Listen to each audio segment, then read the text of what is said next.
kasih karunia dan damai sejahtera dari Allah Bapa dan dari anaknya Tuhan Yesus Kristus menyertai kamu. Amin. Bapak, Ibu, saudara-saudara yang dikasihi Tuhan Yesus Kristus, firman Tuhan renungan harian pada hari ini, Kamis 15 Juli 2021, tertulis dalam kitab Yakobus pasal 5 ayat yang ketiga. Emas dan perakmu sudah berkarat, dan karatnya akan menjadi kesaksian terhadap kamu, dan akan memakan dagingmu seperti api. Kamu telah mengumpulkan harta pada hari-hari yang sedang berakhir. Naung tasihod dosere dohot perakmuna, jala sitidangi do pakhamudo tasiki, namang gagat tu sibuk muna songon api, di papungu hamudo arta diaka ari naparpudi. Bapak, Ibu, saudara yang dikasihi Tuhan Yesus Kristus, Yakobus tidaklah anti orang kaya.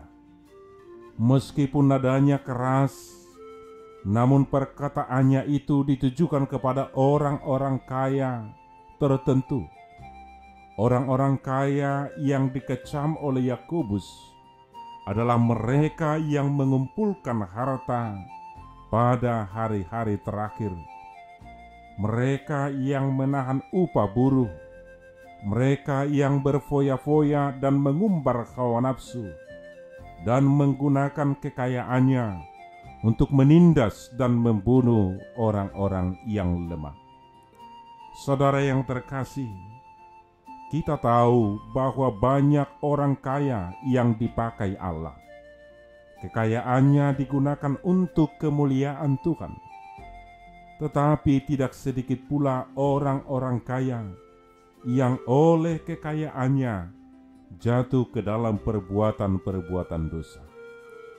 Orang kaya mempunyai peluang yang bisa jadi lebih besar daripada orang miskin untuk berbuat dosa. Sebab dengan uang, manusia bisa melakukan apa saja, termasuk mengubah hukum. Kita bisa lihat praktek-praktek hukum yang jelas-jelas menunjukkan kekuatan orang kaya.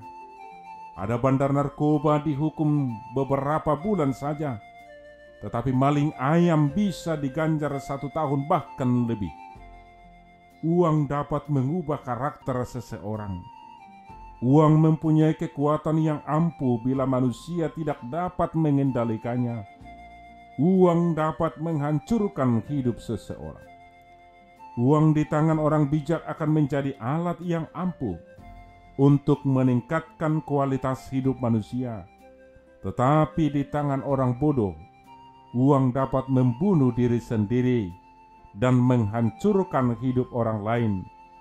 Seperti kata Salomo, ada kemalangan yang menyedihkan kulihat di bawah matahari. Kekayaan yang disimpan oleh pemiliknya menjadi kecelakaannya sendiri. Pengkhotbah 5 ayat 12. Saudara-saudara yang terkasih, banyak tokoh di Alkitab yang diberkati Tuhan dengan kelimpahan, tetapi mereka hidup sesuai dengan kehendak Tuhan. Salah satu contohnya adalah Abraham. Tuhan memberkati Abraham dengan satu tujuan, supaya hidup Abraham menjadi berkat bagi bangsa-bangsa. Aku akan membuat engkau menjadi bangsa yang besar dan memberkati engkau, serta membuat namamu masyhur, dan engkau akan menjadi berkat. Kejadian 12 ayat 2. Kita dapat mempergunakan harta kekayaan kita untuk memuliakan Tuhan. Muliakanlah Tuhan dengan hartamu dan dengan hasil pertama dari segala penghasilanmu, maka lumbung-lumbungmu akan diisi penuh sampai melimpah-limpah, dan bejana pemerahanmu akan meluap dengan air buah anggurnya. Amsal 3 ayat 9 sampai ayat yang ke-10. Saudara yang dikasihi Tuhan kita Yesus Kristus, apabila saudara dikaruniai kekayaan, pikirkanlah supaya kekayaan saudara itu berguna. Ingatlah bahwa kekayaan yang kita miliki itu adalah titipan Tuhan. Kalau suatu hari Tuhan mengambil miliknya itu, kita tidak dapat berbuat apa-apa. Ada orang yang hidupnya bahagia karena mampu menggunakan hartanya dengan bijak, tetapi ada juga yang hancur karena harta. Kalau saudara kaya, mintalah Allah untuk memperkaya hati saudara juga dengan kebajikan. Amin. Kita berdoa. Allah Bapa dalam Yesus Kristus, terima kasih Tuhan atas berkat penyertaan-Mu yang boleh menghantarkan kami melewati setiap hari, melewati setiap waktu yang Tuhan karuniakan. Banyak karunia dan berkat Tuhan yang telah kami terima.